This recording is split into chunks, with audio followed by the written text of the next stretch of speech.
Hello friends, आपण धर्मनिरपेक्ष राहून फक्त एका व्यक्तिविशेषला देवाची उपमा देतो, ते म्हणजे डॉक्टर्स.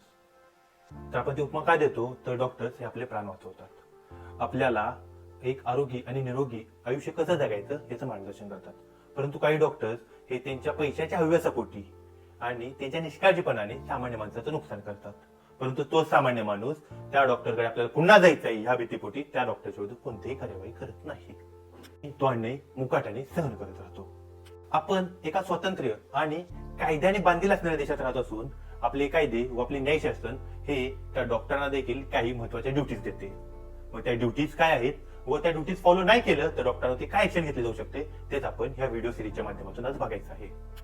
सर्वात पहिली आणि महत्वाची ड्युटी म्हणजे no physician can refuse the treatment. म्हणजे जर आपण एखाद्या डॉक्टरकडे गेलो तर ते डॉक्टर आपली ट्रीटमेंट करत नाहीत असं ते डॉक्टर आपल्याला बोलू शकत नाहीत. त्यांना आपली ट्रीटमेंट करावीच लागते. फक्त एका एक्सेप्शन मध्ये ते ट्रीटमेंट रिफ्यूज करू शकतात. ती कोणती, तर त्यांना त्या फील्डमध्ये एक्सपिरियन्स नसेल तरच ते त्यावेळी ते रिफ्यूज करू शकतात. परंतु त्यावेळी देखील त्यांच्यावरती एक ड्युटी बांधून दिलेली कायद्यानं की त्यांनी त्या पेशंटला पुढे रेफर करायचं आहे, ज्या स्पेशालिस्टकडे त्याला रेफर केलं गेलं पाहिजे. ही ड्युटी आपल्याला कुठे दिलेली आहे, तर code of medical ethics regulation 2002 चे चॅप्टर 2 रूल 2.1 मध्ये आपल्याला ही ड्युटी दिसून येते. दुसरा आणि महत्वाचा मुद्दा म्हणजे डॉक्टर जे प्रिस्क्रिप्शन देतात ना त्यावर त्यांनी फक्त आणि फक्त मेडिसिनचे जेनेरिक नेम लिहायचे आहेत. त्यांनी कुठल्याही कंपनीचे ब्रँड नेम किंवा कंपनीची नावं ही लिहायची नाहीत, जेणेकरून कट प्रॅक्टिस आहे ती थांबत. आता कट प्रॅक्टिस म्हणजे काय, तर डॉक्टरांना जे फार्मास्युटिकल कंपनीज ज्या कट देतात त्यांच्या औषध सेल झाल्यानंतर ती प्रॅक्टिस थांबवण्यासाठी हा नियम आपल्याला दिसून येतो. याने काय होईल की सामान्य माणसाच्या केशाला जी हॉस्पिटलमध्ये कात्री लागते ती कात्री लागणार नाही.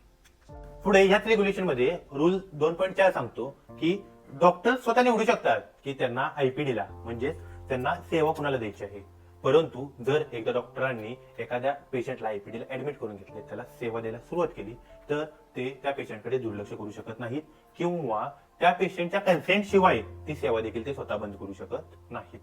रेग्युलेशनचा रूल 3.1 आपल्याला काय सांगतो, तर डॉक्टरचे आपल्याला अननेसेसरी कन्सल्टेशन ऑफ पॅथॉलॉजी किंवा रेडिओलॉजी जे करायला लावतात किंवा आपल्याला जे लॅब टेस्टिंग करायला लावतात त्या त्यांनी अननेसेसरी करायला लावायच्या नाहीयेत.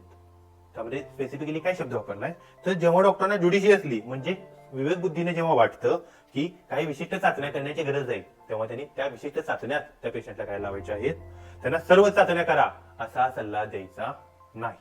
त्यानंतर पुढचा महत्वाचा भाग म्हणजे या चाचण्या झाल्यानंतर डॉक्टरांनी पेशंटला फ्रँक आणि फेअर ओपिनियन द्यायचं आहे. त्यांनी त्यांचं मत एक्झॅगरेट करून म्हणजे अव्वाचा सव्वा करून, जेणेकरून पेशंट ऍडमिट होईल आपल्या इथं आणि त्याच्याकडून आपल्याला फी काढता येईल किंवा पेशंट भिल या भीतीपोटी ते त्यांचं मत त्यांनी पूर्ण त्याची ग्रॅव्हिटी मिनिमाइज करून त्याला सांगायचं नाही. जे आहे ते फ्रँक, फेअर आणि त्यांच्या विवेक बुद्धीला जसं वाटेल योग्य पद्धतीने त्या पद्धतीने ते त्या पेशंटला ते सांगायचं आहे. पुढचा महत्वाचा मुद्दा म्हणजे डॉक्टर जे प्रिस्क्रिप्शन वापरतात ना त्या प्रिस्क्रिप्शनवर डॉक्टरनी स्वतःचं नाव, स्वतःचा हुद्दा म्हणजे त्यांचं डेझिग्नेशन आणि नोंदणी क्रमांक लिहिणं अत्यंत गरजेचं आहे. परंतु समजा जर एखाद्या सरकारी दवाखान्यामध्ये डॉक्टर असतील किंवा ते अशा ठिकाणी डॉक्टर आहेत जिथे वर्कलोड भरपूर आहे तर त्यांनी त्या प्रिस्क्रिप्शनच्या खाली स्वतःचे नाव आणि हुद्दा लिहून सही करणं हे त्यांच्यावरती बंधनकारक आहे. आता जर आपण ऍडव्हर्टाइजमेंट बद्दल बोललो तर ह्या रेग्युलेशनचं चॅप्टर 6 हे पूर्णपणे ऍडव्हर्टाइजमेंट बद्दल बोलतं. तर ह्यामध्ये काय सांगितलेलं आहे, तर डॉक्टर हे स्वतःची पब्लिसिटी करू शकत नाही. माझ्याकडे एक विशिष्ट क्वालिफिकेशन आहे, माझ्याकडे विशिष्ट स्किल्स आहेत किंवा माझ्याकडे विशिष्ट स्पेशलायझेशन आहे म्हणून तुम्ही माझ्याकडे ट्रीटमेंट करायला या अशी पब्लिसिटी डॉक्टर लिगली करू शकत नाहीत. जर तसं त्यांनी केलं तर हे पूर्णपणे त्यांच्या कोडच्या अगेन्स्ट असेल. एक केस झाली 2016 मध्ये ज्यामध्ये IVF साठी 100% रिझल्ट किंवा तुम्हाला मनी बॅक गॅरंटी दिलेली होती.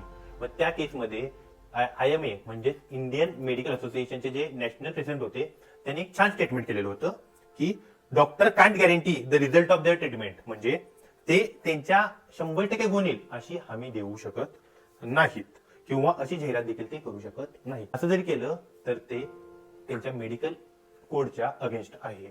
आता काही आपण औषधाबद्दलचे नियम बघूया.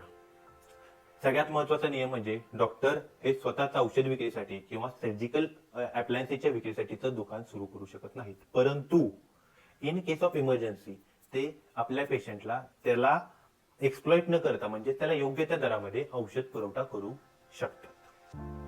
आपण पूर्वी पाहिले तसं डॉक्टरांनी फक्त आणि फक्त जेनेरिक नेम्स लिहूनच पेशंटना प्रिस्क्रिप्शन द्यायचे आहेत. डॉक्टरांनी कोणत्याही सिक्रेट रेमेडीज पेशंटला द्यायचे नाही. म्हणजे दोन कुठलेही केमिकल मिक्स करून पेशंटवरती ट्राय करून त्याला गिनिपिक बनवायचं नाही. तर त्याबद्दल काय सांगितलेलं आहे, तर आणि फक्त प्रोप्रायटरी फॉर्म्युलाज जे मार्केटमध्ये अवेलेबल आहेत किंवा clear title with date of expiry असणाऱ्या मेडिसिन्सच पेशंटला द्यायच्या आहेत. जर आपण हा नियम पाहिला तर मग डॉक्टर जे आपल्याला सुट्ट्या गोळ्या देतात पुढेमध्ये बांधून, मग ते देणं चुकीचं आहे का, ते पूर्णपणे बेकायदेशीर आहे का? तर हे समजून घेण्यासाठी आपण ड्रग्स अँड कॉस्मेटिक्स ऍक्टचा कलम 17 क्लॉज ब बघितला, तर त्यामध्ये स्पेसिफिकली सांगितले जो कोणीही विदाउट क्लिअर टायटल मेडिसिन जर देत असेल तर त्याला आपण मिसब्रँडिंग बोलतो आणि हा एक गुन्हा आहे.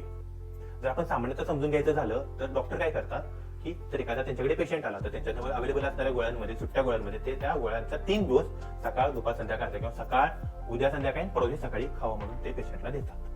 त्यावेळी कसं होतं, जर समजा एखादा पेशंट गरीब असेल, तो त्या गोळ्या घेऊन जातो, त्या गोळ्यांमधल्या त्याने 2 डोस खाल्ले, त्या गोळ्यांवरती ते कुठल्या गोळ्या आहेत किंवा त्याची एक्सपायरी डेट काय आहे हे मेन्शन नसतं. समजा त्या पेशंटनं 2 वेळच्या गोळ्या खाल्ल्या आणि एक पुडी तशीच ठेवली आणि कालांतरानं 4 महिन्यांनी किंवा 5 महिन्यांनी त्याला पुन्हा तो त्रास सॉल्व्ह झाला आणि त्यावेळी सेम त्रास होता, त्यावेळी डॉक्टरनी ह्याच गोळ्या दिलेल्या म्हणून त्याने त्याच गोळ्या खाल्ल्या, किंवा त्याच्या जवळच्या नातेवाईकाला तो सेम त्रास सॉल्व्ह झाला म्हणून बाबा मला पण असं झालं, तू ह्या टॅबलेट्स घे ज्या डॉक्टरने मला दिलेल्या.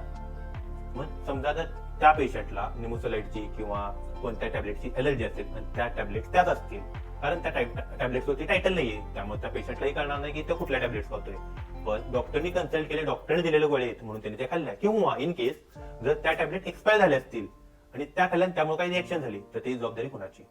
कारण डॉक्टर्स जर विदाऊट क्लिअर टायटल आणि विदाऊट एक्सपायरी जर मेडिसिन प्रोव्हाइड करत असतील तर ती जबाबदारी पूर्णपणे डॉक्टरची येते. त्यामुळे डॉक्टरनी काय केलं पाहिजे, तर डॉक्टरांनी सुट्ट्या गोळ्या देताना देखील त्या पुड्यांवरती त्या गोळ्यांचे जेनेरिक नेम्स आणि त्या गोळ्यांची एक्सपायरी डेट हे लिहिणं मॅन्डेटरी केलं पाहिजे. नंतर आपल्याला रूल 7.8 मध्ये स्पेसिफिकली दिसून येतं की डॉक्टरांनी स्टेरॉइड अँड स्पिक ड्रग्स हे पेशंटला सहसा द्यायचे नाहीत, फक्त मेडिकल इंडिकेशन्स असतील तरच त्यांनी हे ड्रग्स त्या पेशंटला द्यायचे आहेत. सगळ्यात महत्वाचा नियम म्हणजे डॉक्टर्स कडून आपण जे सर्टिफिकेट घेतो तर डॉक्टरनी कधीही कोणत्याही स्वरूपाचे खोटे सर्टिफिकेट द्यायचे नाही. त्यांनी फक्त आणि फक्त खरं सर्टिफिकेट द्यायचं. जर त्यांनी अनट्रू, मिसलिडिंग किंवा इम्प्रॉपर सर्टिफिकेट दिलं तर त्यांचं रजिस्ट्रेशन देखील कॅन्सल होऊ शकतं. हे ह्याच ऍक्टच्या रूल 7.7 मध्ये स्पेसिफिकली नमूद केलेलं आहे. उरलेले ड्युटीज आपण सिरीजच्या पुढच्या व्हिडिओमध्ये बघू. तोपर्यंत हा व्हिडिओ तुमच्या डॉक्टर मित्रांना शेअर करा. थँक्यू.